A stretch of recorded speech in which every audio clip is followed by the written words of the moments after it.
Welcome to Crypto Insights, your weekly deep dive into the world of cryptocurrencies. I'm HashPie, and today we're looking at the most significant market movements of the past week. Buckle up for some fascinating technical analysis. Great to join you again, HashPie. This has certainly been an eventful week in the crypto space, with Bitcoin experiencing quite a dramatic price correction. Indeed it has.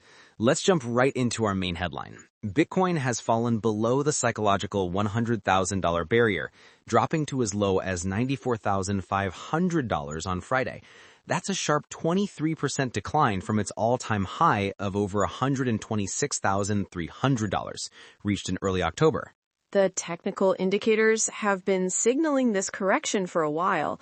Looking at the charts, Bitcoin is now trading below both its 100-day and 200-day moving averages, which typically serves as a bearish indicator.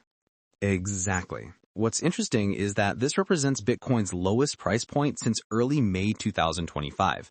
For our listeners trying to understand the reason behind this drop, there appears to be a strong correlation with the broader tech sell-off, particularly companies heavily invested in AI. That's right.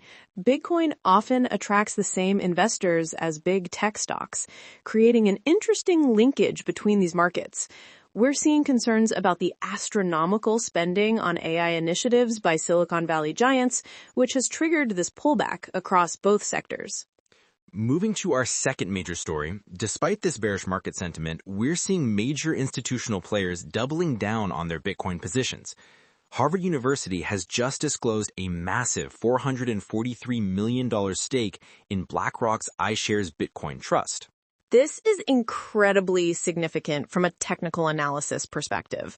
Harvard increased its holdings by 257% in the third quarter, making IBIT its largest disclosed position with 6.8 million shares. What makes this particularly notable is that institutional investors typically avoid ETFs, instead favoring private equity and real estate. Absolutely. When a prestigious institution like Harvard makes Bitcoin their top holding, it sends a strong signal to the market. They're now the 16th largest holder of the BlackRock managed fund. Do you think this could help establish a price floor during this correction? Looking at the technical patterns, I'd say it's possible. Institutions typically have longer investment horizons and don't panic sell during market volatility. The $95,000 to $97,000 range appears to be functioning as a macro demand zone. If this level holds, we might see the formation of an accumulation phase rather than a deeper correction. In regulatory news, the Department of Justice has announced the seizure of $15.1 million in cryptocurrency linked to North Korean hackers. The FBI seized these funds in March 2025 and is seeking court approval to forfeit the assets and return them to victims. This action is part of broader efforts targeting illicit North Korean government activities. From a market perspective, increased regulatory oversight can sometimes create short-term uncertainty, but ultimately strengthens the ecosystem. The seized assets were primarily in the form of Tether, which remains stable despite these developments. Looking at some other technical indicators, the relative strength index for Bitcoin has entered oversold territory on the daily chart for the first time since January. Historically, this has often preceded a bounce. True, though we should note that in prolonged corrections, assets can remain oversold for extended periods. Volume analysis shows increased selling pressure, but nothing that suggests panic selling. The key support level to watch is $92,000. If that breaks, we could see a retest of the $85,000 area where significant buying happened earlier this year. For those looking at potential price targets should we see a reversal, what levels would you be watching? The first significant resistance is around $100,000, which has now flipped from support to resistance. Beyond that, the $107,000 level represents the next major hurdle. For a true trend reversal, Bitcoin would need to break above the 50-day moving average at approximately $112,000. That's excellent technical analysis.